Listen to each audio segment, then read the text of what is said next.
So welcome, dear friends. I'm John, Father John Deere, and welcome to this Beatitudes Center Zoom session with our special guest today, Steve Georgiou, on Thomas Merton's friend and our friend, Robert Lax.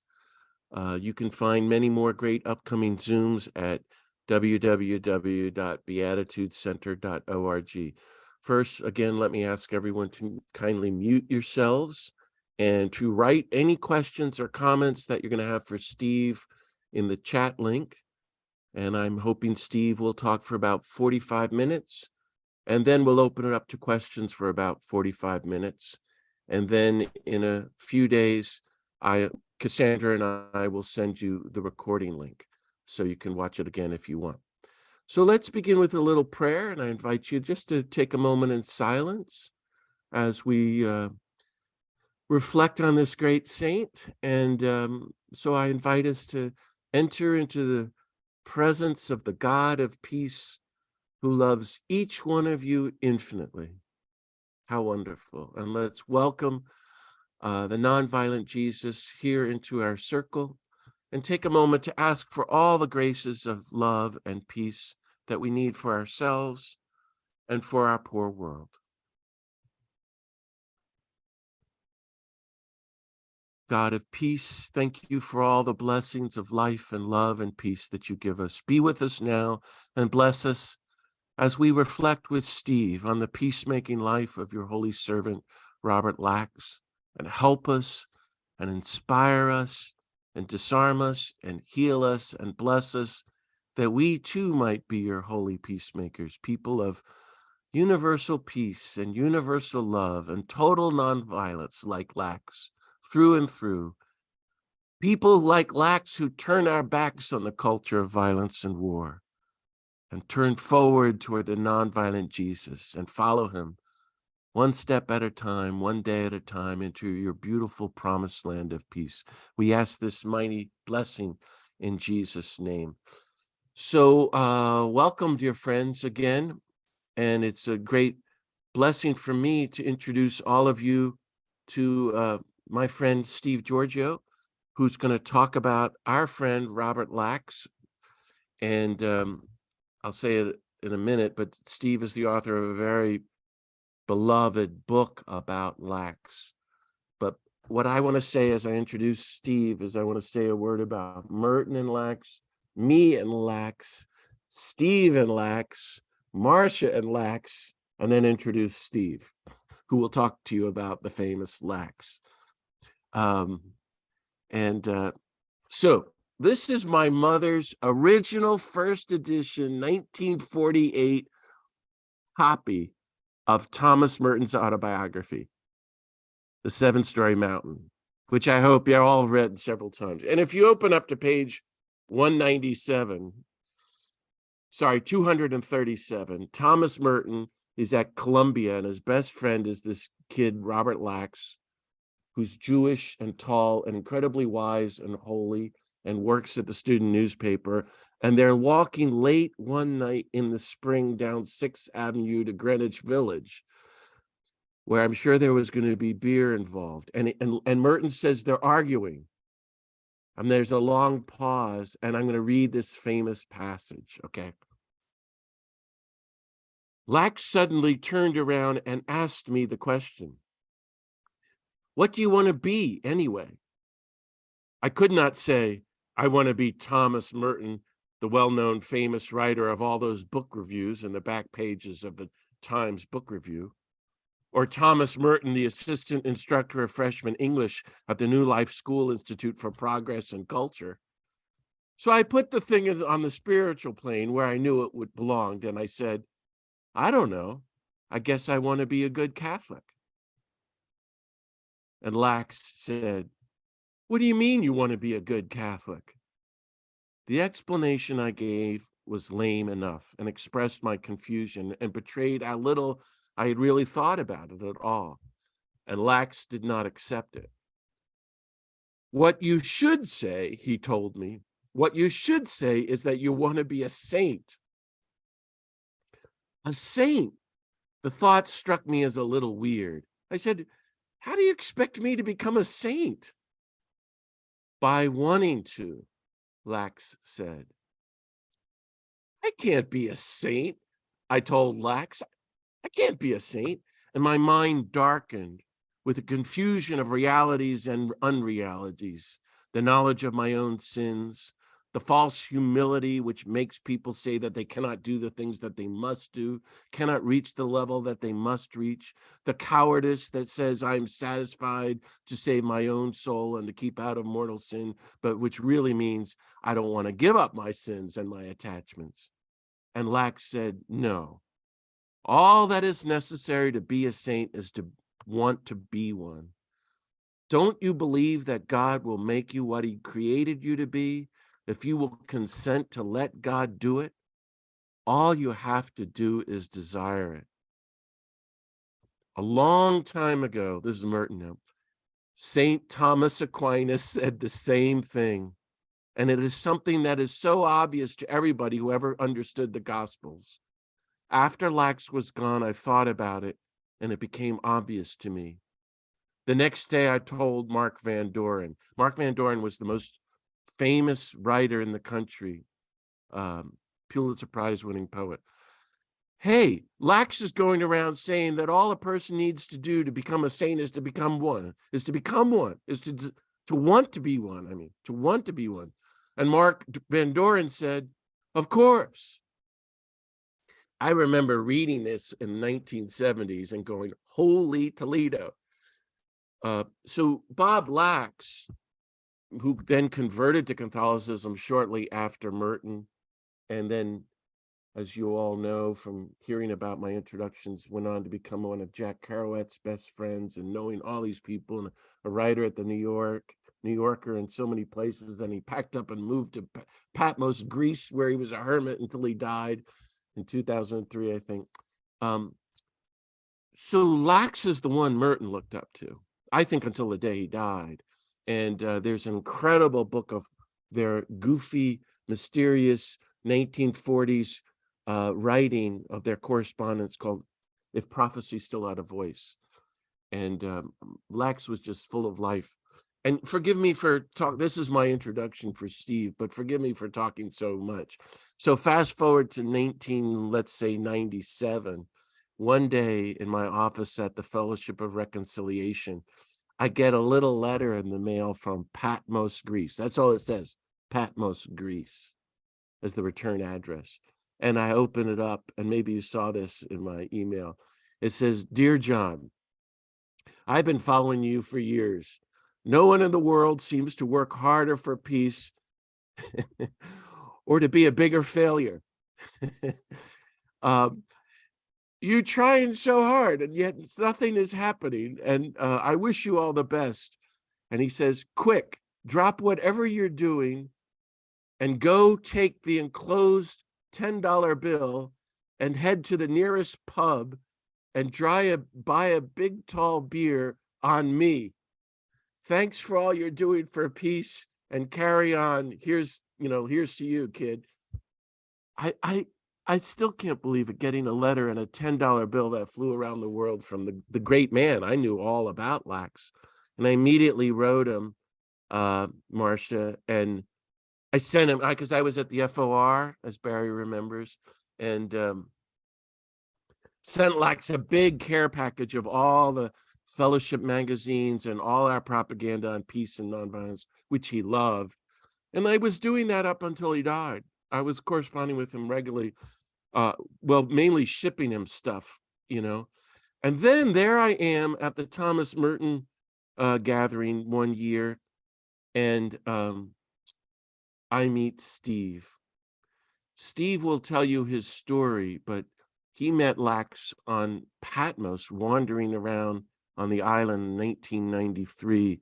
And later, after Bob died, he wrote this book. This is the first edition, which is no longer in print. The Way of the Dreamcatcher, Spirit Lessons with Robert Lax, poet, peacemaker, and sage. And you might as well add saint. It's actually one of my top 5 favorite books, as I've told you many times, Steve, especially this edition, which has a lot of their conversations, but then it has color pictures of Lax and the island, which are very haunting, and I keep it by me, and I've had it ever since. Steve went on to write two other great books in a kind of a trilogy on Lax. The other's called Mystic Street and the Isle of Monte Cristo. Here's Steve's biography. Steve Georgiou has an MA in the Interdisciplinary Humanities from San Francisco State University, an MA from the Dominican School of Philosophy and Theology in Berkeley, and a PhD in Religion and Art from the Graduate Theological Union. He has taught world religions and related classes throughout the San Francisco Bay Area and currently teaches at San Francisco City College. Steve credits Lax with fueling his graduate studies in spirituality and religion.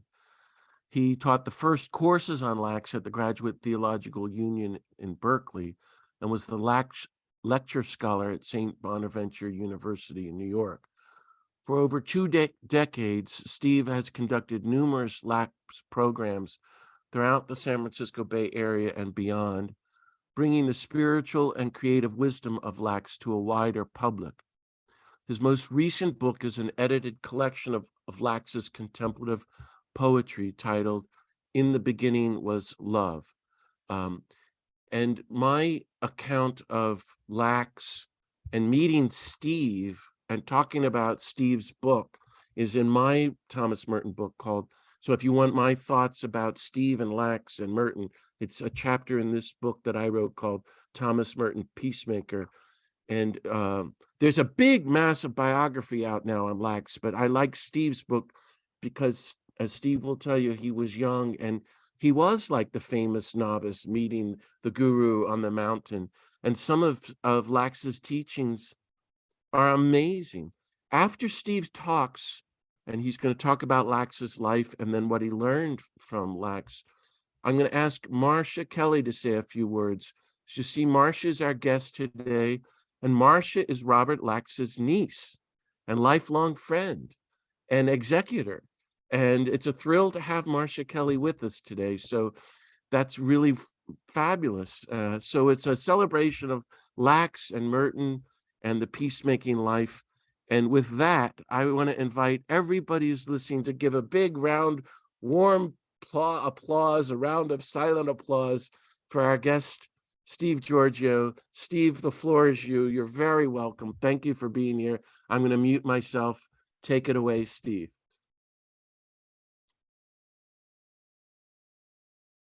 Can you hear me? All right. Well, first of all, I'd like to thank Father John Deere for that very thorough introduction and inviting me to talk about Thomas Merton's dear friend, Robert Lax, and I think our common friend, because whether we've met him or not, I think that he's in contact with all of us in some kind of like a mystical way. I think the fact that heaven and earth have these porous kind of channels, just like our skin, I think are ways to think about how heaven and earth and everything within both are somehow mysteriously interconnected. And I also give greetings out to everybody in the audience. I see some familiar faces and names, and I can't pause to thank you all for being here, but thank you for being here, and thanks for coming. So yeah, I thought that I might start things off, first of all, by telling John, I also have your wonderful book, The Peacemaker, here, and it's really a wonderful book. Thank you for the chapter on Robert Lax there. That's really, really great. I thought I'd start off by showing you a few photographs involving Lax, if that's okay, some visuals, and I want to avoid the glare. So we see here Bob Lax in a photograph taken about 1995 by one of his Greek friends living in Greece called Moskos Lagouvardos. And Robert Lax, walked with him like he walked with so many other people over the years and taught him a lot about love and about God and spirituality. And I also want to share this photograph, which is the first photograph that was taken of Lax and me, and that's Vito Greco on the other side. It was taken back in 1993, the year that I met Bob. And it's always been close to me. And I think we both have these, happy expressions on our faces, which illustrates this kind of rapport that we shared. Vito here was one of the numerous people who visited Lax numerous times. He's from Rome, and Lax inspired him to become an artist. So these people would be coming over from all over the world, not even knowing Lax, but somehow coming across him. Or people would ask me on a day, was that you I saw walking with Robert Lax? How can I find him? How can I talk to him? So they were aware of Lax being there, or somehow they were drawn in his direction. And it reminds me of how the Desert Fathers used to go out into the desert to find like a lonely spot or out of the way spot. And even though they were trying to find this solitary nucleus where they could do their work in prayer and in creativity, the devotees would come. And some say they came because of the deep prayers of these desert hermits. They somehow mystically brought them over to the desert, and they themselves became mystics and monks themselves. But my plan today is to emphasize 4 things during the talk, and that's going to be Lax and Merton. I also want to then go into an overview of Bob's life, because I think it's important for all of us to be on the same page together. Some here know a lot about Lax, some just a little, and some nothing at all. So I thought I'd do a brief overview. Then we're going to talk about how I met Lax, find out more about that, and also finally things that he taught me. So I want to focus on these 4 things during our meeting today. So it turns out that a lot of people have come to know Bob Lax through his closest friend, the Catholic monk and prolific spiritual author, Thomas Merton, perhaps the most famous monk of the 20th century. And both men shared a great number of similar interests, the most outstanding being both were poets, both were artists, both were photographers, both were peacemakers, both were sages, and both were mystics in their own way. And as Father John Deere said, they met at Columbia University back in 1935 as undergraduates, and they experienced an immediate resonant friendship that lasted all their lives. And that's why in his popular autobiography, Thomas Merton's The 7-Story Mountain, he describes him in this following way. I kind of put together all of the descriptions and put them into one larger paragraph, but I think it's pretty interesting to hear it all. You get the impression that Merton was awestruck by Bob Lax. To name Robert Lax, says Merton, he was a kind of combination of Hamlet and Elijah, a potential prophet, but without rage, a king and a Jew too, a mind full of tremendous and subtle intuitions, and every day he found less and less to say about them. He talked best sitting on the floor, very earthy guy. And the secret of his constant solidity has always been a kind of natural, instinctive spirituality and inborn direction to the living God. He was born so much of a contemplative that he will probably never be able to find out how much. Even people who thought him too impractical have always tended to venerate him. He was much wiser than I, had clearer vision, was corresponding much more truly to the grace of God than I. He had seen what was the one important thing. He was the one born with the deepest sense of who God is. And for Lax, who was God? And what was the one most important thing that Merton is talking about here? Quite simply, Lax, just like St. John the Evangelist, believed that God is love. And his entire life, all of Bob's entire life, was pointed to that profound truth, that one important thing. And this is why, as Father John Deere was saying, it was Bob who had quite famously and pointedly revealed to Merton that rather than attempt to become a good Catholic, what he should ultimately do is become a saint, a man of caritas, agape, in essence, a man of unconditional love, a holy vessel who's doing all of that. Now, people sometimes wonder if the world famous Thomas Merton thought this much of Lax from the very beginning, why isn't Lax as well known as Merton is? Very simply, Merton had early on attained celebrity status as a best-selling author monk. He was a kind of a cloistered rock star, you might say. Lax, however, from the very get-go, essentially cared nothing for the bright light of fame, even as a young man. A born contemplative, Lax later understood the need to gradually self-divest, to ultimately withdraw from a noisy, hyper-stimulated world. He might more easily flow with the good and loving purposes of the Creator. In essence, his audience was and would always be God. He cared nothing for worldly attention, for having a kind of a fan club. As Merton confirmed, and I quote, Lax's attitude was purified of notions of reputation and success. Rather, it was steeped in disinterestedness, holiness, charity, end quote. In essence, Bob really was a natural-born contemplative. In a sense, Merton was catching up to Lax, and that's why he deeply valued him as a mentor. As he writes, Lax was one of the voices through which the insistent Spirit of God was determined to teach me the way I had to travel. Okay, we've talked a little bit about Lax and Merton. What I'd like to do now is just do a survey of Lax's life. He was born in 1915 in Olean, a small town in Western New York. He was raised a Reformed Jew.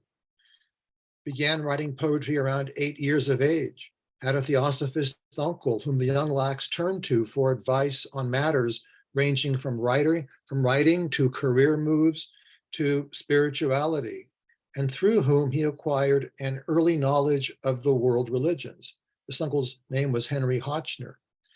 The Eastern faiths, Hinduism, Buddhism, Taoism, had intrigued Lax, but his growing interest in Christianity, effected through years of Franciscan influence provided by St. Bonaventure University, located quite near his home, and his evolving friendship with Thomas Merton, led to his baptism in the Roman Catholic Church at about 28 years of age. After graduating from Columbia, where he majored in English literature, Lax continued his writing and for a number of summers lived a bohemian lifestyle with creative friends at a family cottage. Along with Thomas Merton, he served the poor in Harlem at a Catholic Friendship House and spent time in Manhattan, where he befriended many artists and jazz musicians.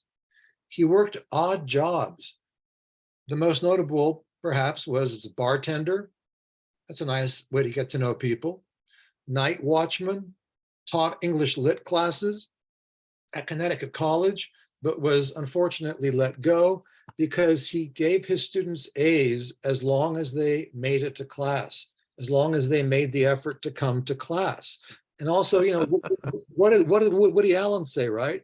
He said 80% of success in life is just showing up. And when they came into class, he would play jazz records, you know, and have them relax more and more. Something which I try and do too with my own students, is I've always played this background music every so often to kind of get them to chill a little bit. Sometimes I need chilling too. So it's a nice way of doing that. In any event, Lax came to write film reviews for Time, became a poetry editor at the New Yorker, though later fled the disorienting downtown confines of life in the concrete jungle. He followed the Christiani family circus throughout Western Canada, sometimes performing as a clown and juggler, founded the peace publication Pax, traveled to California, briefly signing on as a scriptwriter at the Samuel Golden Mayer Studio in Hollywood, though he found evening mass and the great sunny weather out there far more interesting than writing scripts. Eventually, Lax was appointed roving editor at the liberal Catholic magazine Jubilee. This freewheeling post took him to new places, various parts of Europe, during which he lived a grassroots, if not impoverished, lifestyle, befriending gypsies and living for a while in a seedy waterfront hotel at Marseille, sometimes sharing his room with the homeless, even local ruffians sometimes. After spending time in France and Italy, he traveled to Greece in 1962 and soon after returned there to stay, first residing on the Aegean island of Kalymnos and then settling on Patmos, Holy Patmos, the biblical isle linked to the revelation of St. John. And it might interest people to note that Lax was guided to Patmos by a sign. He really believed in signs and integrated them into his life. In his tiny hotel room in Marseille was an icon depicting John writing the revelation on Patmos. For many weeks, this image was brilliantly illuminated by the setting sun, as if heaven was telling Bob to go there and take up the pen and write things of God. So he listened to that sign and followed it. And it was on Patmos that Lax took up a quasi-eremitic life, a hermit in essence, and perfected his minimalist experimental verse.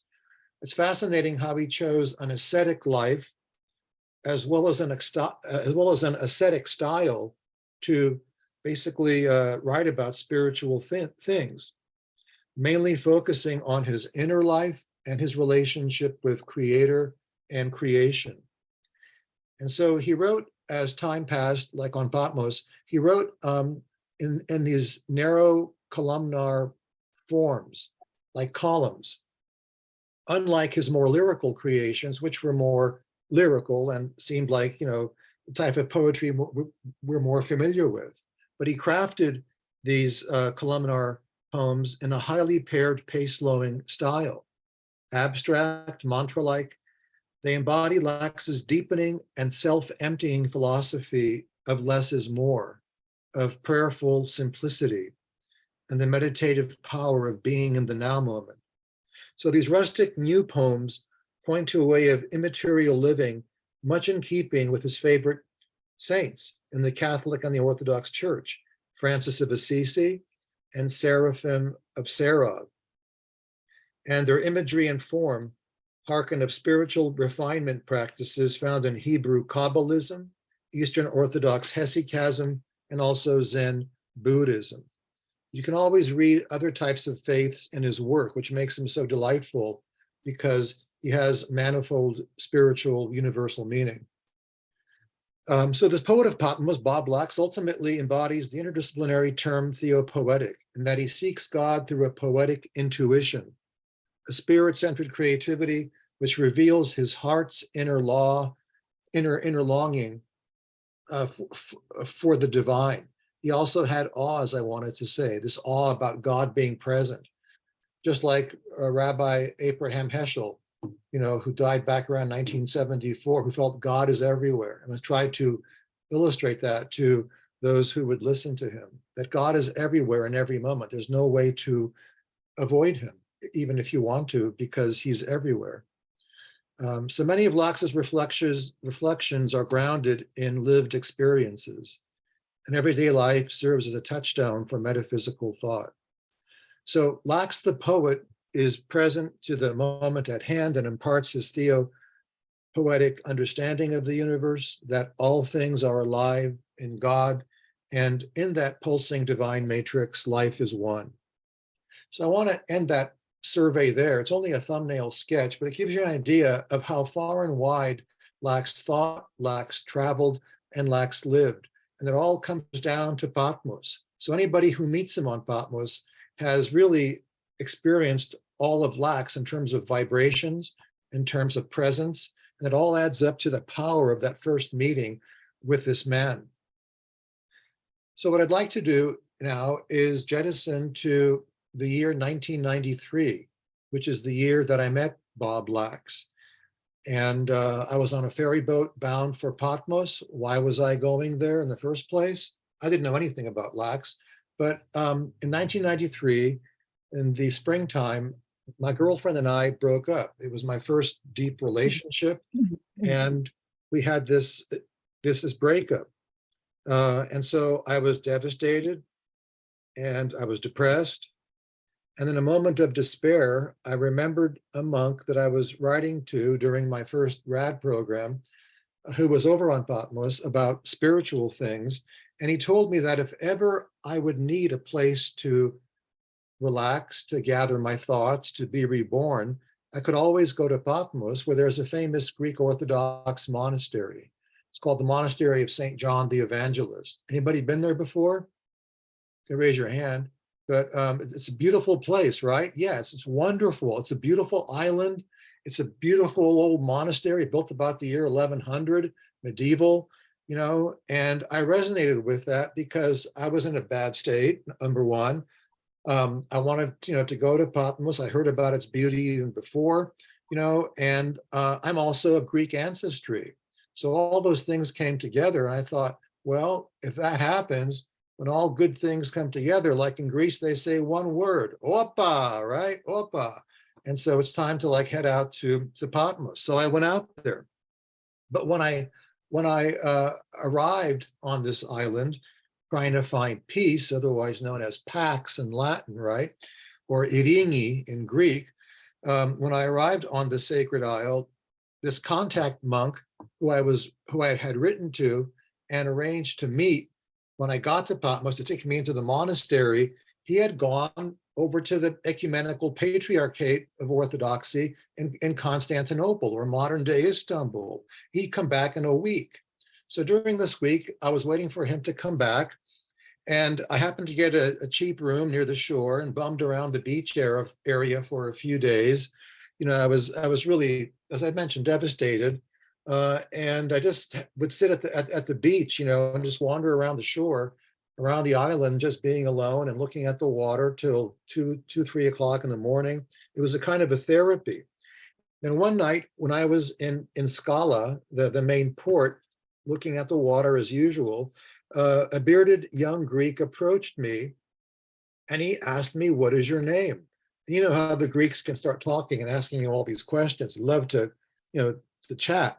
So what's your name? Where do you come from? What do you do? And I said, well, I'm Stavros, which is Steve in Greek. I come from California and I teach philosophy and the arts and literature.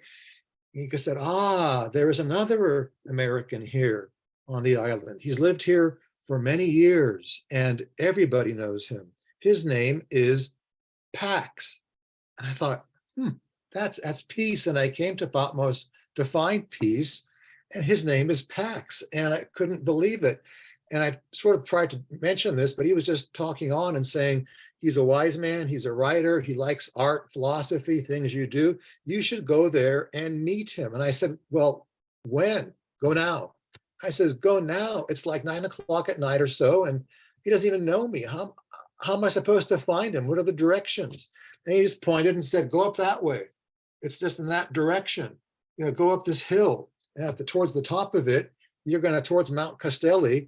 You will find his place. And I said, what does it look like? And he said, it's like a blue and white house. And I thought, how many homes in Greece are blue and white? Because it's the national colors of Greece, right? So I just said, then at that point, his ferry boat, because he was waiting for his ferry boat to come in, was going to take off. And he started walking away. And I said, he just walked away and just go. In Greek, the word pano means go up, pano, go. And so his ferry boat pulled away. Now was still there. And eventually I said, well, by golly, this has got to be something, divine in some way. I mean, his name is Pax. I'm going to go find Pax. So I said, okay, I'm going to go. And on the way up, I kind of lost my way because the streets are narrow and winding, and I wasn't too sure where I was going. I asked people, in Greek, I want to get to this man's house. His name is Pax. Maybe I didn't say lax, but whatever. And then I saw this old lady who was coming out of her house, and she threw a bunch of water outside. And then I asked her again about Pax, and then she said, "Do you want the poet?"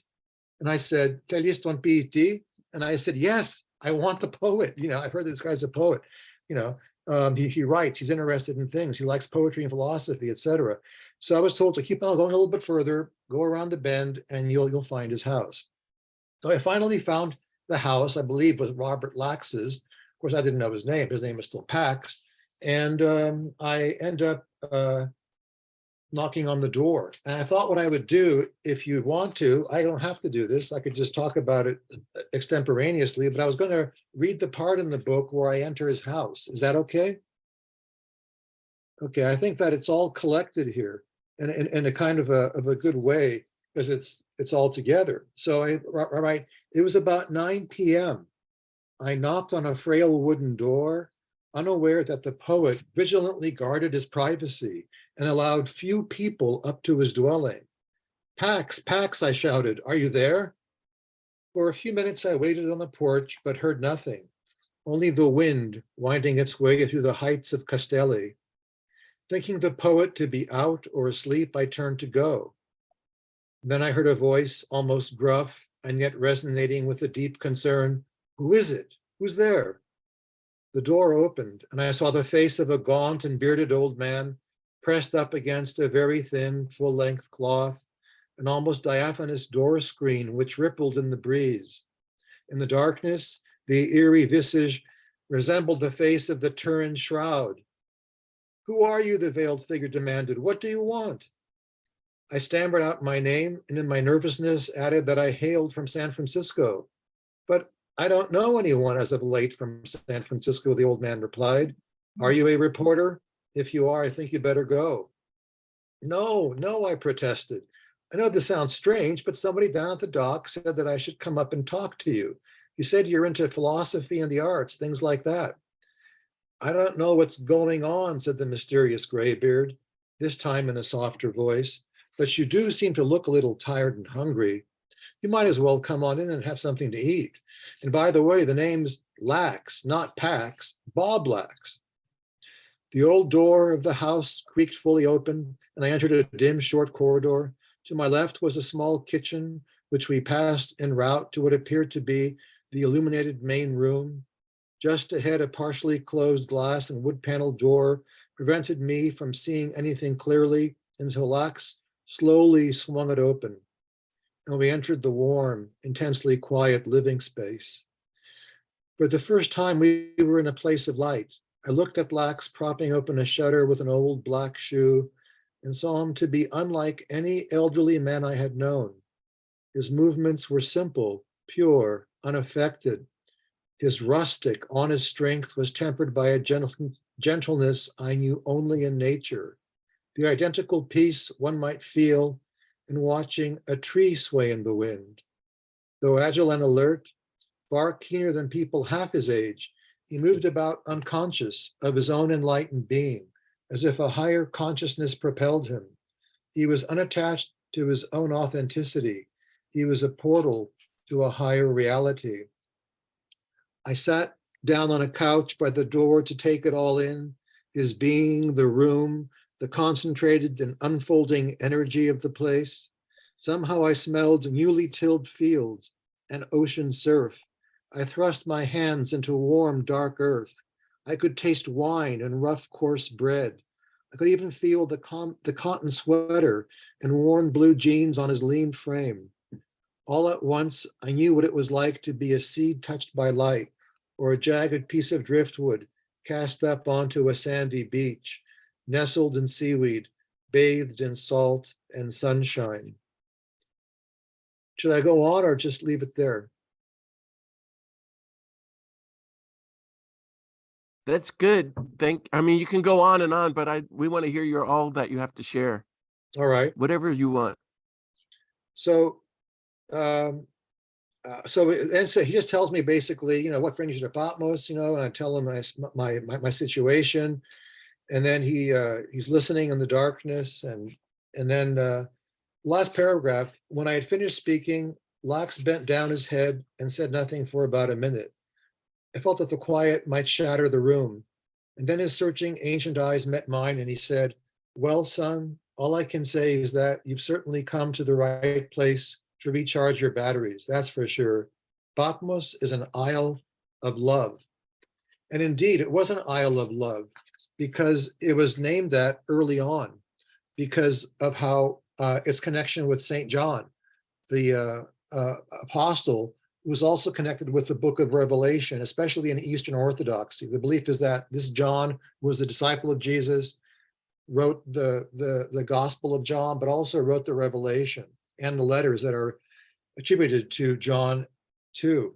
And the last sermon that John gave on Patmos was, he is old enough, he died about 100 years old, but he was old enough to just simply say, just love. It sounds like a Lax poem, right? Just love, over and over again. So it was indeed an isle of love. And, you know, Lax died on the feast day of St. John the disciple, St. John of the Revelation, St. John of the Gospel of John. That's September the 26th. He died in his sleep. So talk about timing, you know, and his association with Patmos. So Patmos was indeed is indeed an isle of love. It was a kind of a place where Lax could see everything all at once. He's a minimalist, right? A spiritual minimalist. So he sees the sky, he sees the land and the sea. On an island, it's all there all the time. So he could move with that kind of a total, continuous, constant presence in which God is invested, right? And we mentioned him being a hermit. He was something of a hermit for our time, as Peter France said. Peter France wrote a book on hermits, and he has Lax as the last of all the hermits he talks about. A hermit for our time, because nowadays we need hermits who don't just go off and meditate and do their hermit thing, but they come back and talk to the people. They come back and talk to searchers who want to also learn from them.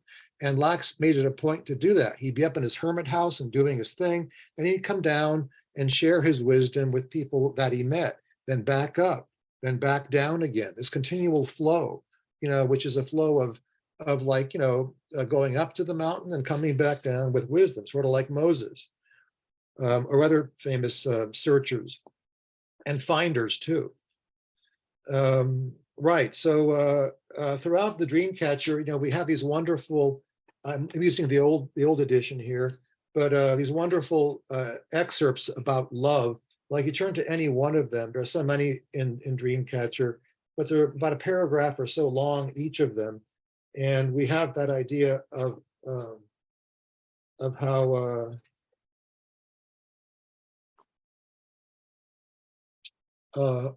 unconditional love, that's the bottom line, son. Everything is here because of love. That's why we were created, to love. And creation was set up to make love possible. Love keeps things going, not just for now, but forever. Love gives life and makes sure what's around today will be around tomorrow. Love sets us out on the journey and ensures our safe return. It's about compassion. It's what the cosmos best responds to.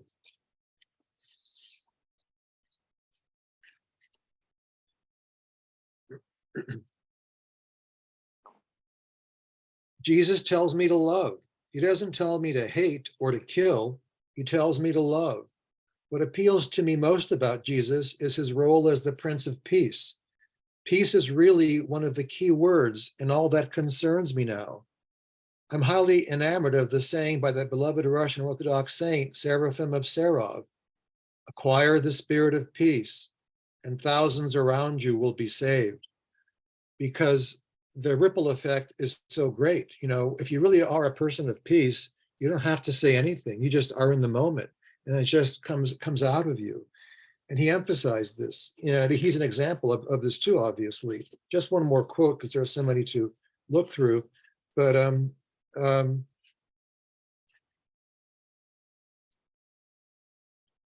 yes, old boy, the important thing is to love. Just love, love, love.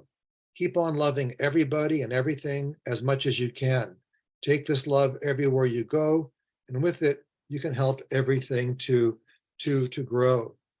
You know, Bob Lax had characteristics as he got older and older and more ripened, kind of like, you know, wine. Good wine takes time. But he had 5 things that really defined him as a tzaddik. And a tzaddik essentially is a charismatic Hasidic sage. And there were 5 things necessary to be defined as such.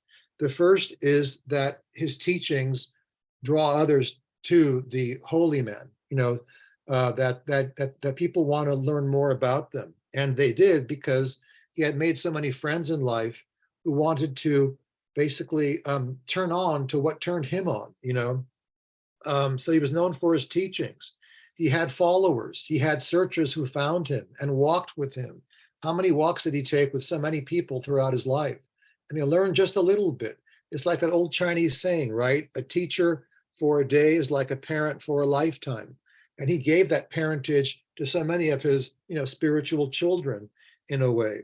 So he had followers and disciples who came back to learn from him more and more, just as I did. I'm not the only one, obviously, but I'm numerous people throughout the years who had to have his company, who had to go back and feel the peace, feel the love, that kind of a thing. This tzaddik also is one who holds up the life of the community. So he was one of the ingredients that made Patmos what it was. And I loved how he was Catholic on an Eastern Orthodox island. It was like, multi forms of Christianity working there, in addition to the Hindus who went to Patmos and the Buddhists who all felt at peace in that famous cave of St. John.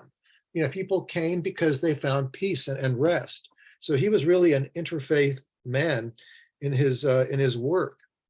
Also, the local community nurtured him. People would cook for him, and ladies liked to cook for him and bring him food. So they took care of him physically, but they also would encourage people to find him, actually, because like when I was, walking around Patmos one day, a couple of people who were lounging at the cafe who were natives to Patmos said, it's good that you're with him. He's really an awesome man. So many people have spoken with him. So he had a local community which nurtured him. And he functioned as a conduit of love for basically everybody, okay, everybody. So the focus of our talk has to do with walking the path of peace and love with Bob Lax. And I thought I might tell you a little bit about how I would encounter Bob. Basically, I would be over at the beach during the day. I had my own place to live, on Patmos during the summer months. And I'd eventually at about 9 o'clock in the morning, leave my place of residence and then go over to the beach and hang out till about 3 o'clock or so. Then I would go back and have some food and always make sure I'd be out by the dock at around 4, 5, or 6 o'clock, somewhere around there, where I would wait for Lax to come. We had these arrangements where, he'd be doing his thing till about 4. He usually worked from about 6 o'clock in the morning till about 9. It would vary, of course, but from about 6 till about 4 o'clock in the afternoon. And then he'd come down for either a walk, to meet folks, to do a walk and a swim, and then go back up to his place later. So that's pretty much how I met him. I would be at the dock with my duffel bag and my notes and my, books and things, and just wait for him to come. It's interesting how there was a place there called the Apollon Travel Agency, and still is. And I was thinking, wow, everybody here is going to that place to travel to other parts of Greece, but I'm doing like inner traveling with Lax. I'm waiting for that spiritual travel to take place. So yes, I'd meet him there, and he would come down having been meditating and writing and praying, the entire day. That's why, as I was mentioning earlier, when he was there, his big blue-green eyes would open up and he'd say, well, do you have a plan? And I'd say, well, we're going to go for a walk, right? And he'd say, yes. So we take off and just walk slowly along the beach, sometimes pausing, along that concrete promenade. He'd be going a little farther and just basically having a walking, talking kind of a relationship. So Lax would do this also at times during the day. He was a healthy man. He had a vegetarian diet, essentially. He did breathing exercises. He was doing yoga, all these things. So he was a healthy man, and he was, going for these long walks, and I was following him just like a disciple might. It's interesting how his name is Lax, and sometimes we would say jokingly R-E colon lax, right? Which means like regarding how to relax, right? So that's basically what he taught, is relaxation, because you really have to be relaxed, he said, in a non-coerced environment that's not hampered by deadlines and things like that, to really flow in an even-keeled way. It helps out in the whole learning process, which is why he was doing breathing first thing in the morning, along with prayer, along with everything, really. This kind of a rhythm was building up throughout the day, gently. Throughout the day, he'd be focusing on forgiveness and trust, just as he asked me to do. Think about how the world is like your workshop, where you're supposed to practice forgiveness and trust. Think about listening more, using your radar to its fullest. Think about being kind and merciful, as the Dreamcatcher book emphasizes, and throughout all these things, use your radar, be merciful, forgiving, prayer, get into the moment. The moment was very important for him. All that was among the topics he would focus on. He would tell me, if you take care of each moment, you learn to cultivate it, and you take care of all time. You take care of all time. Throughout the Dreamcatcher book, there's a lot of flow and dream being mentioned. A dream is like a flowing thing, or could be. And so flowing and dreaming, the concept of flow is a very popular spiritual concept, but Lax was into it long before it became so popular. This flow of love, which really is something which begins with the moments. Now, when I came to Patmos, I was very depressed, as I was saying. So he didn't start talking to me about moments at first. He was talking about flow, because I had to somehow get more relaxed, right? And so, like, there wasn't this idea of things stopping. I had to go with the flow. And later on, he did talk about the importance of moments, of the concept of how from the moment you get the flowment, right? You kind of like get a bigger appreciation of a greater flow happening. That's why we say, if you take care of each moment, you take care of all time. You learn how to create better, I think. Also how to be more peaceful. It's all about cultivating each moment in this kind of a way. And Lax did emphasize the need for everybody to be a peacemaker.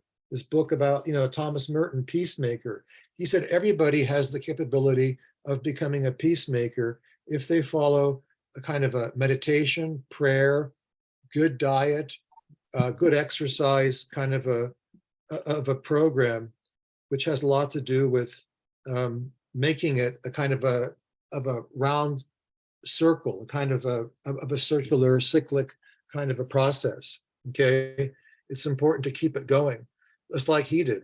It never ends. Even while he slept, he'd get up at certain hours of the night and write flashlight poems, which were philosophical in nature, like most of his stuff, deeper meaning, allegorical. He also kept track of his dreams and things like that. So he was a dream catcher for himself and for others. So yes, the concept of flow was very important to Bob. Flowing and knowing that just like you have a heartbeat, moment by moment we are living, bum bum bum bum bum bum. The more relaxed we are, the more restful and the more relaxed is our blood pressure and our heartbeats. But that beating of the heart, which can't be compared to moments, ultimately creates a kind of a circulatory pattern of blood around our body. And the way we live moment to moment creates a kind of a circulatory flow, which involves everybody around us. Lax used to say, that our bodies are microcosms of the macrocosm, an ancient concept, but it makes more and more sense the more you talk about it. Because what you do to yourself, you do to the world, as many sages have said. So if you take care of your body, you learn how to take care of the universe too, as much as you can. People sometimes have critical thoughts about this idea of flow, even with regard to Bob.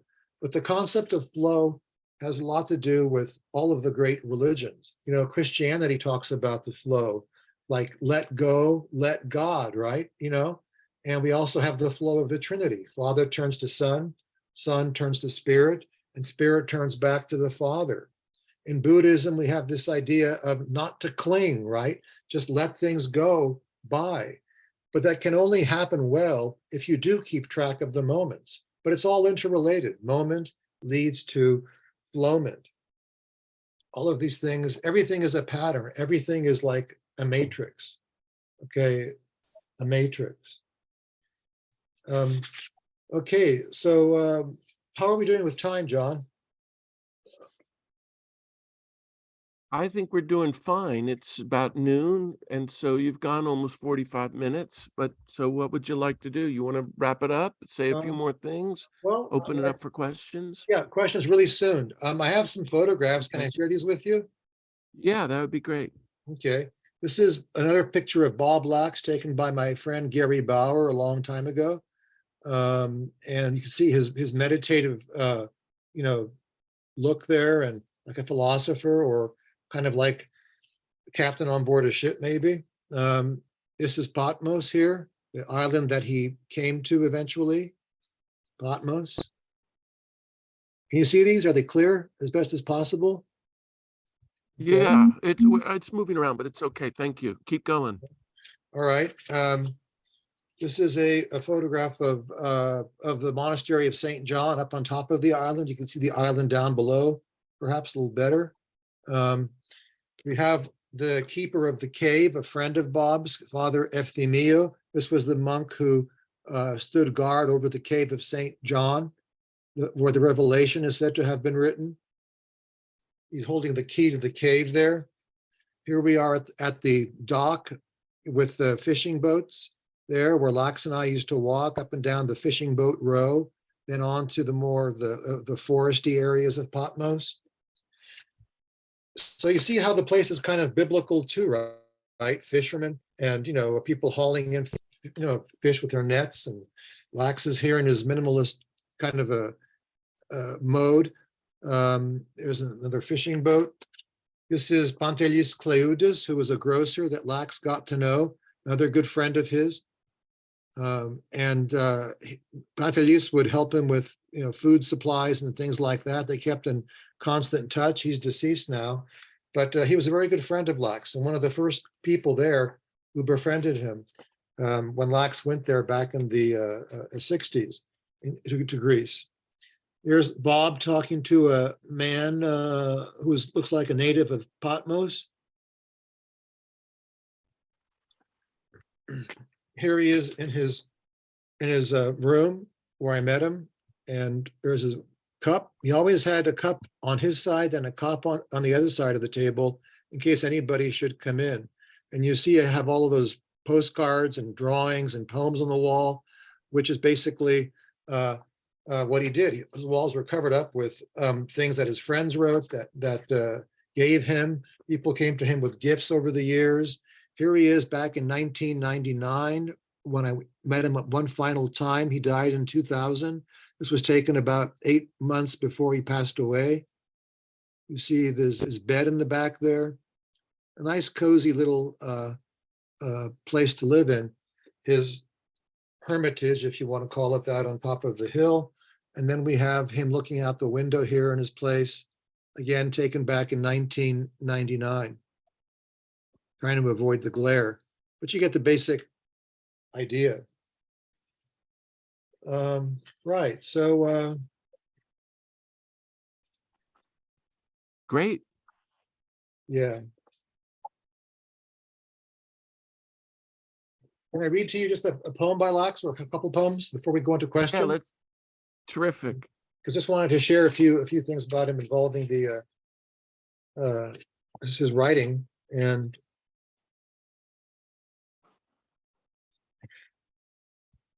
this is more of a obviously spiritual poem, but the spirituality permeates all of his writing. And you can see how what he writes is interfaith oriented. He had a sensitivity for the Holy Spirit working in various ways. God, the Holy Spirit, dwells within us, is life within the seed, but he is outside and beyond us too, encouraging, sustaining the growth of the seed. Still, let us think of him as being within.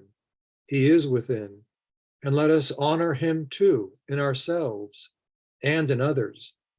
Let us think of him as dwelling within, as the source, constantly renewing itself of our life, not just metaphorically, not just in a manner of speaking.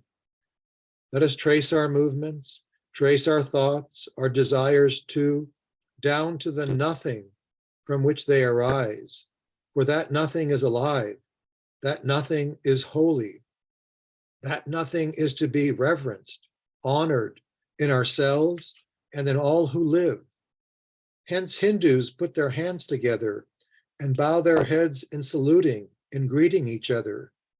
They are making a sign of reverence to the holy life which dwells within the being of themselves and of the person created. An example of one of his more columnar poems, all the beings you've ever known, the only being you've ever known, keep with you always, wherever you may be. So we're supposed to always remember people to life again, always be with them. And just one more one, and we'll get to questions. He's talking about, well, you know what he's talking about. If people would just treat it like a garden, not like a problem, like a garden. If they'd work on it lovingly, like a garden, pretty soon it would bloom. The men in the jails would break forth. The social assistants would drop their pens. Orphanages would dry up. Treat it as a garden, and the flowers would sing. Treat it lovingly, and all the frightening places of the earth would turn into shrines. Okay. That is so beautiful. What a beautiful way to end. That was lovely, Steve. Hey, everybody, a round of applause for Steve and for such a beautiful talk on Lax. Well, thank I you, John. thoroughly enjoyed it. It was wonderful. So much to talk about here. So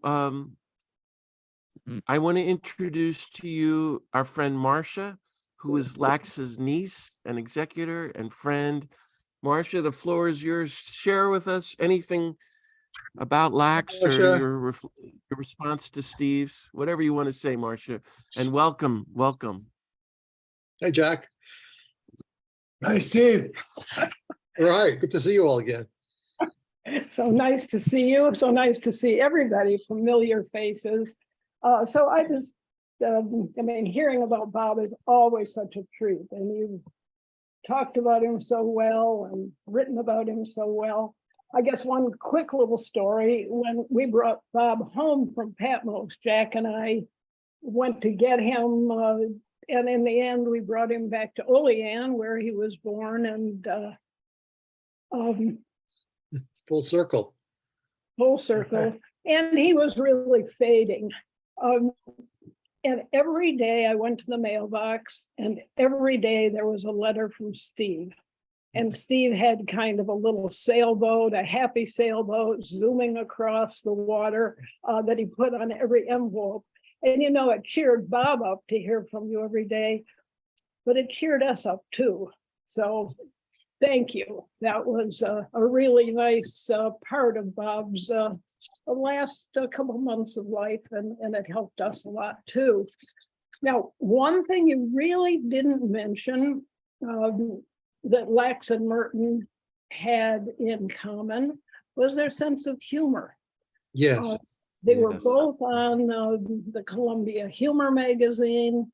If you ever saw my mother, Gladio, who's mentioned in Seven Story Mountain, and Bob's sister, sitting with Bob, they were always laughing. So Bob Mhm. was all the things that you said, Steve, but in addition, he had a lightness and a sense of humor wherever he looked. He And did. that was a kind of a wonderful thing. And what Lax and Merton and everybody else had in common with him. I notice on your wall, you talked about Bob's wall with all those cards, but I see you've done the same thing. Well, if you could see all of it, you probably would see it all that way, right? You know, it's got, I mean, everywhere there's something there. Like, you know. Exactly. Oh my gosh. And then a lot of the stuff actually came from Bob and is very Potmian oriented. So I brought something of his house, you know, here. Exactly. Yes, what a pleasure to see that. So I guess just a couple things. I went to an International Merton Society meeting recently. John Ellsberg was speaking, and he began by saying, well, I'm sure that no one in this room ever met Thomas Merton.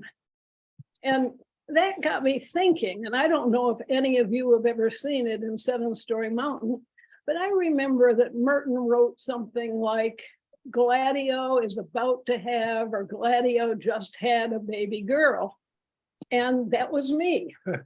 And it was about a year before he went into the monastery. He was teaching at Bonaventure, and he often came to the house to have meals with my parents. And so I met him. So after the talk, I told Ellsberg, and he wasn't impressed. But I'm impressed. I thought, I never thought of it. And if he hadn't brought that up, I never would have realized that, you know, we had been many times in the same room together. So also in Seven Story Mountain, he talks about Lax inviting him and their Columbia friends to my father's cottage up above Olean in Rock City. And there are many stories of their times there and writing. They had a novel writing contest, and they built a tree house, and they went up with their typewriters.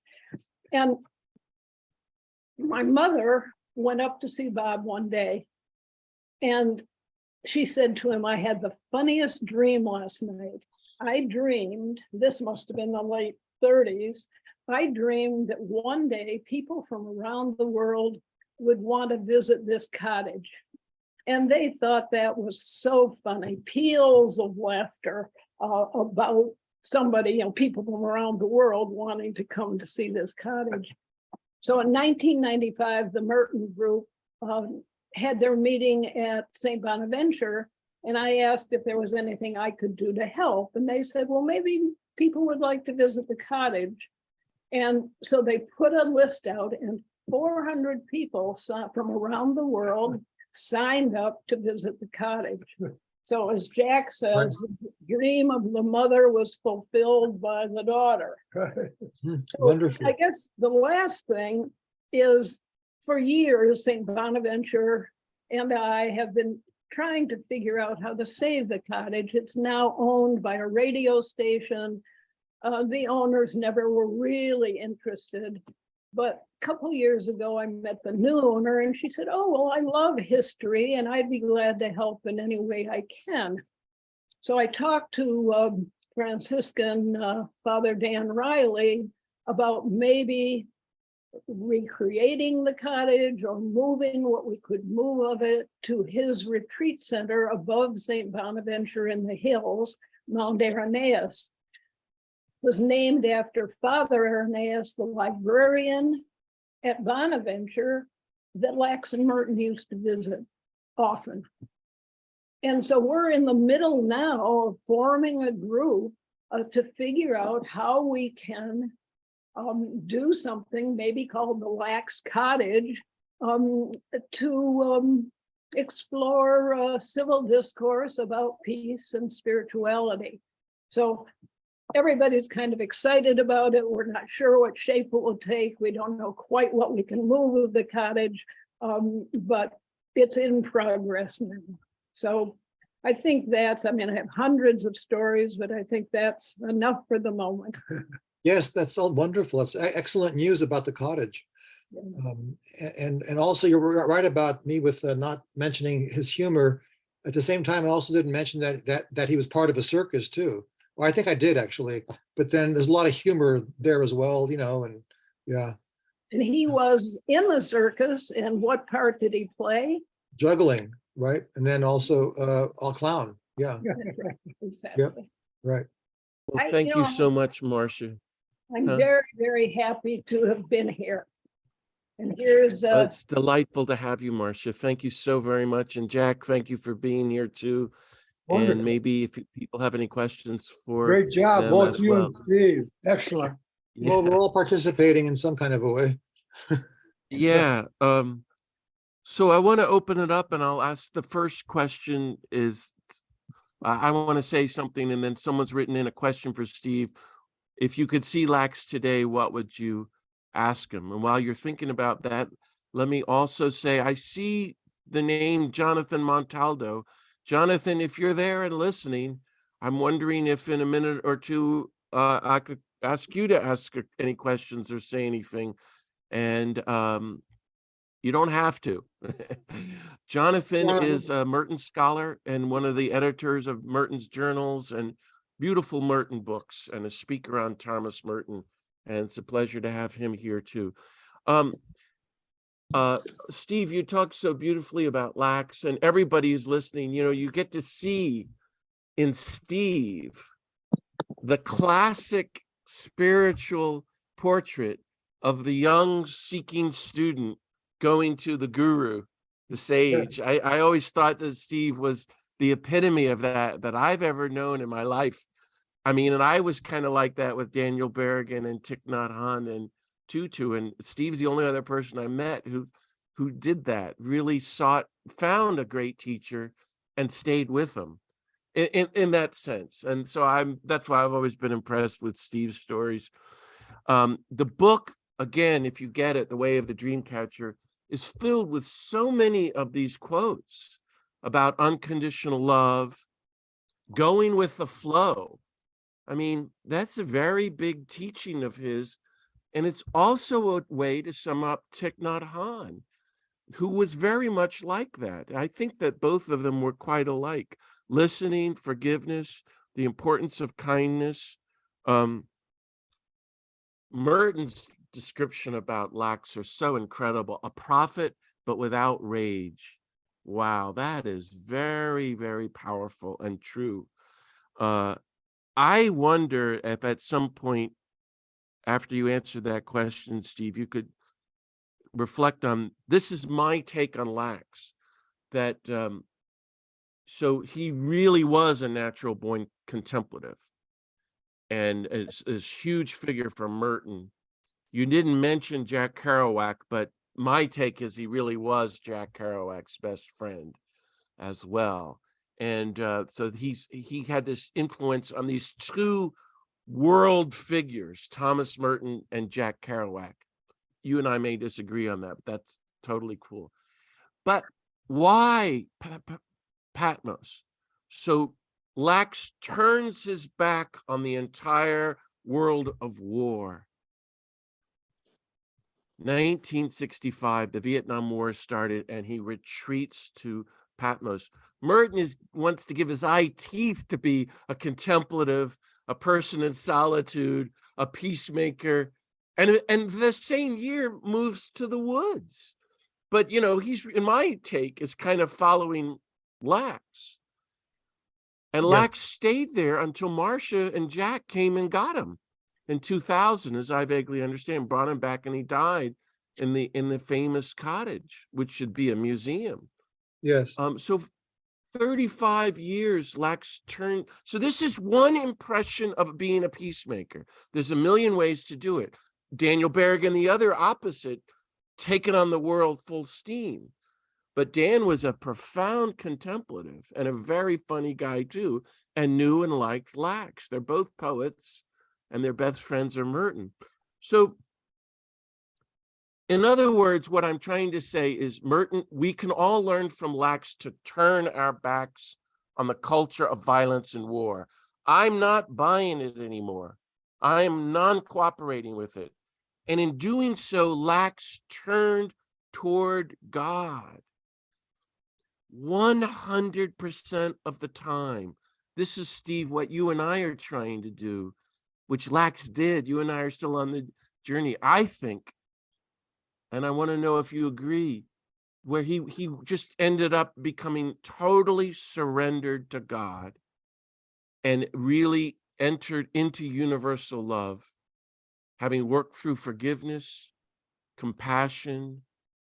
So he became, and Thich Nhat Hanh did the same thing, where they are now really just angels kind of available to the world, who leave this example of how you can be totally surrendered to God with your back to the world of war. It's very powerful to know Lax's subtle political life. A potential prophet, but without rage. And I think Lax became a full-on prophet without any rage. There's no anger in him. So what would you say to Lax now, Steve? What would you ask him? And what do you think of my take on Lax? Well, I would ask him basically, how does he like where he's at now? You know, I want to know, you know, more about the other side. I've known you Lax since '93. I think it's about 30 years ago. I think is that right? Yeah. You know, that's a long time ago, and I've tried to live my life based on what he's talking about as best as I can. And you know, it has a lot to do with so many other things that I would basically, you know, just want to know, you know, just how his being is influencing the world now, because my take on him being in another dimension, as I mentioned maybe earlier, is that everything always is interrelating. I remember I had a Hindu, I didn't have this, but a Hindu astrologer decided to do Lax's horoscope and try and find out where he's at now. And his response was that he is now talking to other people in other worlds, essentially. He's continuing his mission of being an emissary of the divine, which was interesting.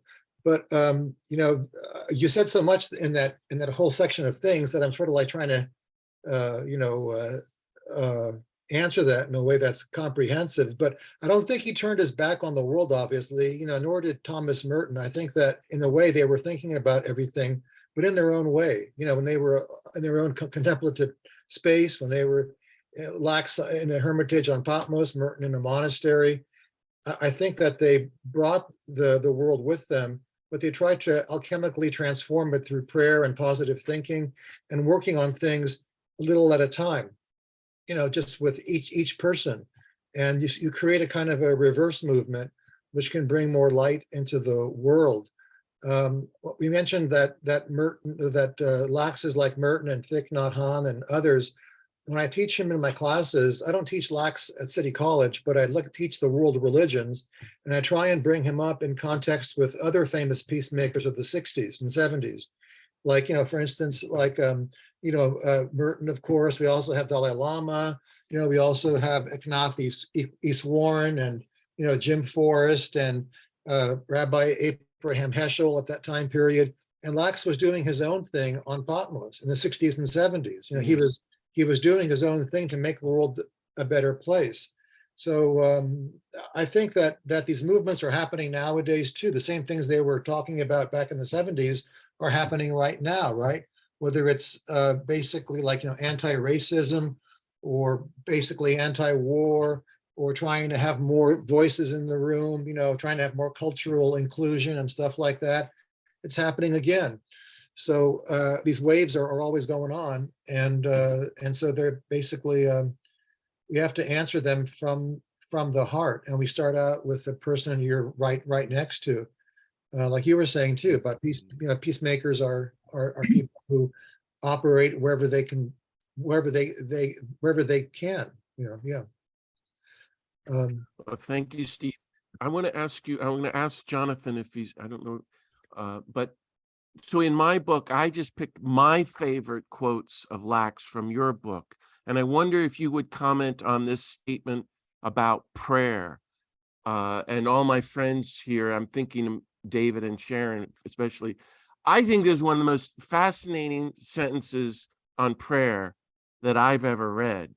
And this unpacks what Steve just said, like, everybody's doing their different things for peace, and Lax was doing his own.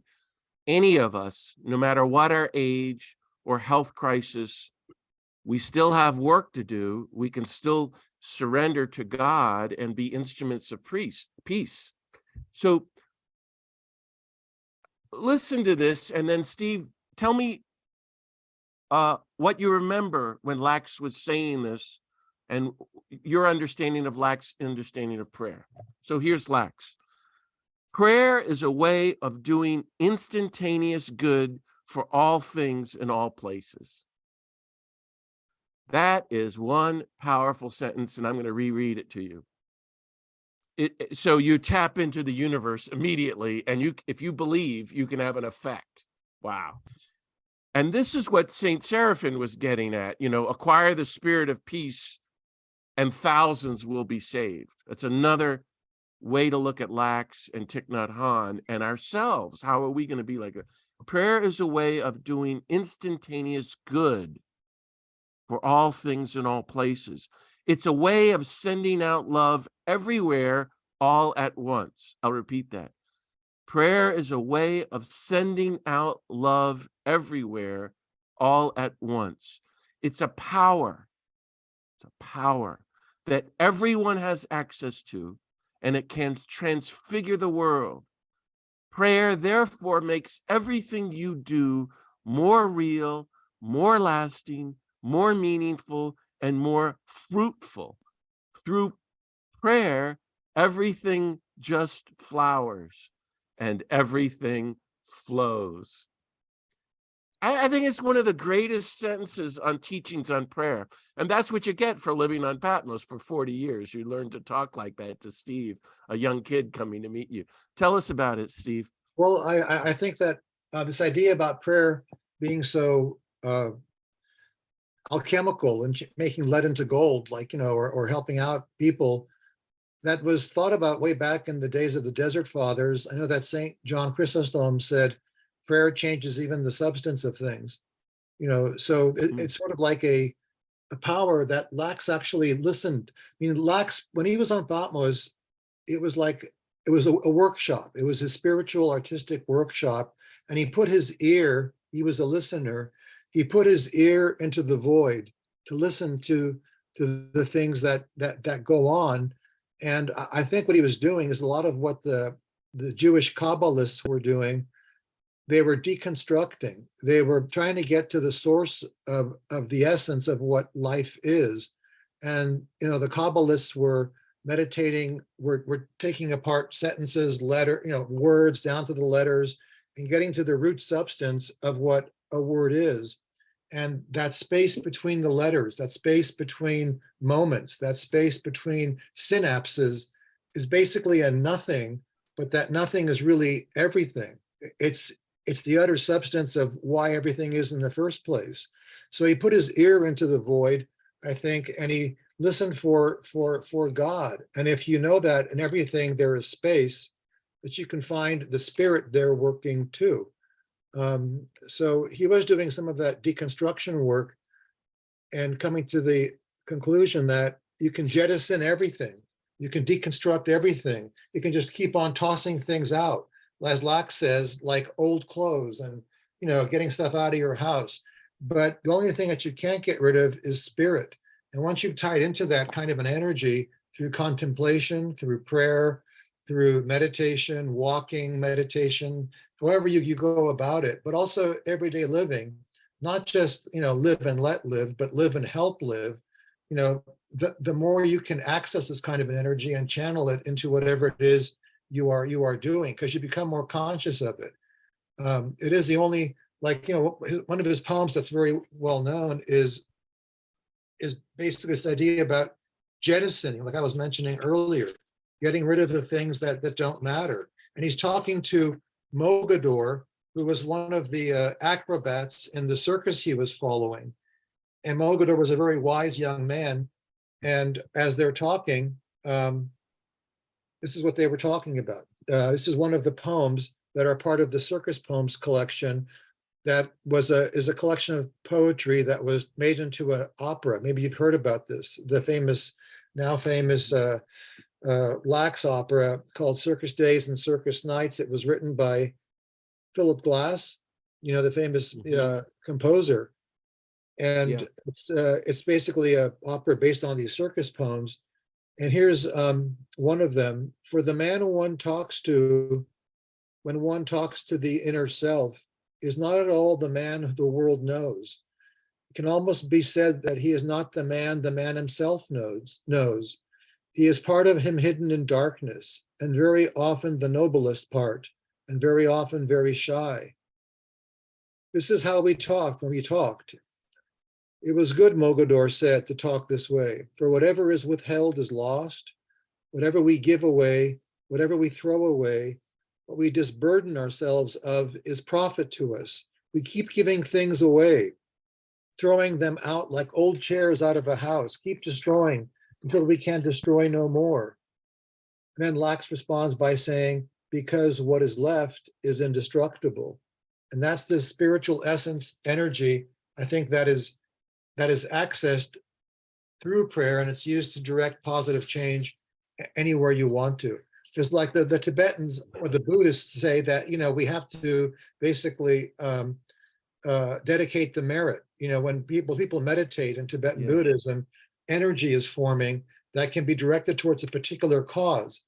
And this is something that many people's tribal societies have also thought of too, that there's something beyond the physical that nurtures the physical, but if you are in good rapport with it through qualities like love and peace and gentleness and kindness, it can change things. It could move things. And Lax had numerous occasions where this happened to him. Thank you so much, Steve. That's just so beautiful. I'm noticing the time is coming up. We're lucky friends and blessed to have with us another great Merton scholar, Jonathan Montaldo, my friend. I'm not sure where you are, Jonathan, but thanks for coming on. I see you. Any thoughts, reflections on Lax and Merton, or anything you want to share with us? Welcome, Jonathan. Well, hello, dear John Deere. Hi, Jonathan. and dear Steve and dear Marcia and Jack Kelly and Jacqueline Chu, my dear friend, is on here too. I'm sure that I speak for all of us that I'm so filled by this encounter with you, Steve, and with John Deere and Marcia and Jack. It's been such a rich moment for me.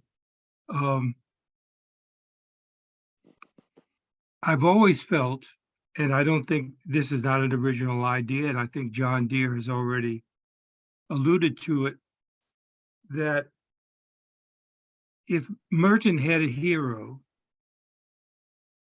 it was Bob Lax. And I think Bob Lax did what Merton wanted to do, but couldn't, because he had another vocation. But I think that he deeply honored what Lax did. His prayer away, in exile, his lack of commercial interest. Lax was definitely Merton's hero.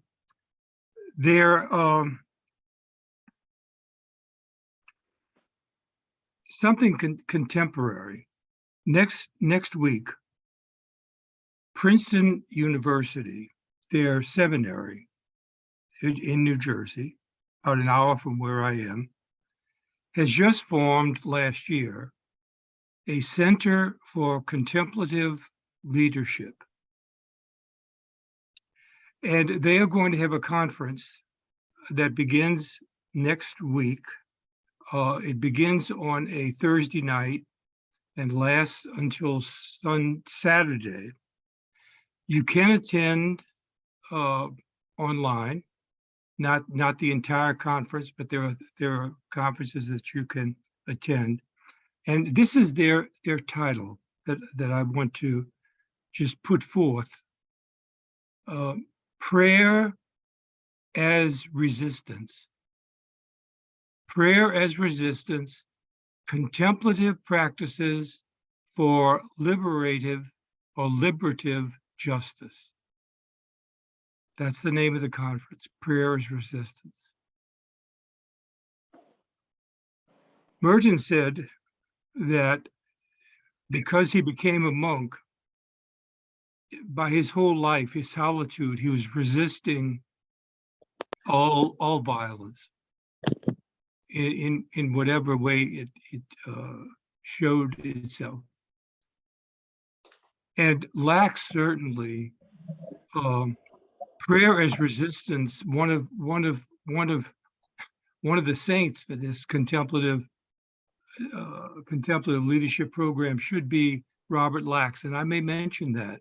I'm going to the conference to learn, and Lax might be a much more. They had a panel discussion pre this conference where two of the panelists spoke about Thomas Merton, and I hope to meet them. They're coming back, but I think Lax might be a mentor for contemplative leadership that does not lead, but leads by, as Seraphim Seraph said, make yourself peaceful, and you will bring peace to others. So thank you, Steve, for everything. Beautiful, beautiful words. And I know what I wanted to say. I've been in San Francisco and I've met you and Jackie many, many times, but I've never been to your house. Well, brother, I have just seen your room, and guess who's coming to dinner? I have got to see this place. You are my Laxian connection, and I'm coming. So It's just thank four you. walls with Ready like or not. photographs on it and things. You know, whatever. Thank you for allowing me to speak. Peace to all of you. Bye-bye. Well, I also want to say thank you too, because you were partly responsible for getting this book in print. You know, remember you and Patrick Hart, brother Patrick Hart, you know, it was you, brother Hart, and Kevin Burns, of course, the original publisher. So with that really helped a lot. Thank you. Because nobody wanted it. They're saying, who's Robert Lax? You know, and so Yeah. I sent out letters of query to almost 200 publishers in the United States, and nobody wanted it all. And then Novalis Press up in Canada decided to you know, go for it, and yeah, and then they had a trilogy out from that. You know, Mystic Street and Isle Monte It's great, Steve. We're going to have to wrap it up. And this is a great book on a note to wrap it up. We can stay on and chat a little bit more, but I'm just talking about wrapping up the recording. Zoom. So the recording, as I do that, let me first say again, thank you, Jonathan, for speaking. And maybe, Jonathan, you'll do a Zoom for us someday on Merton prayer and resistance, something like that. You and I will be in touch. Marcia, wherever you went, thank you for also being here and sharing, and Jack, and it's nice to see you both, and many blessings to you. Thank you, Marcia and Jack. Hello to all my friends out there, and I just a little commercial plug. There's a lot of other fabulous Zooms coming up. You may have seen the list I sent out this week. I'll be doing one on April 1st on a walk through Holy Week and point out Jesus's nonviolence. That's Saturday, April 1st. And then Saturday, April 15th, the president of Pax Christi USA, Bishop John Stowe, who's a great young guy, will be doing a Zoom with us. I'm getting a note that says your internet is unstable, so I better wrap it up. You're lucky, everybody. I'm going to have to stop talking. So on that happy note, check out beatitudecenter.org, and God bless everybody. I'm going to stop the recording but stay Thank you, on. John. I'll So still be here. thank you very much, Steve. You did a great job. A round of applause for Thank Steve. thank you Thank all. you. I'm sorry if the program went long and people who wanted to ask questions during the recording couldn't have done that. But I'll stick around if you want to like ask me any questions afterward. I'm not in a hurry to go somewhere. I'm kind of like Okay. Lax. I'm just going to be around. Okay. Thank you so much, Steve. It was wonderful. And God bless everybody and peace be with you. I'll God give you a bless. moment here. Bye-bye.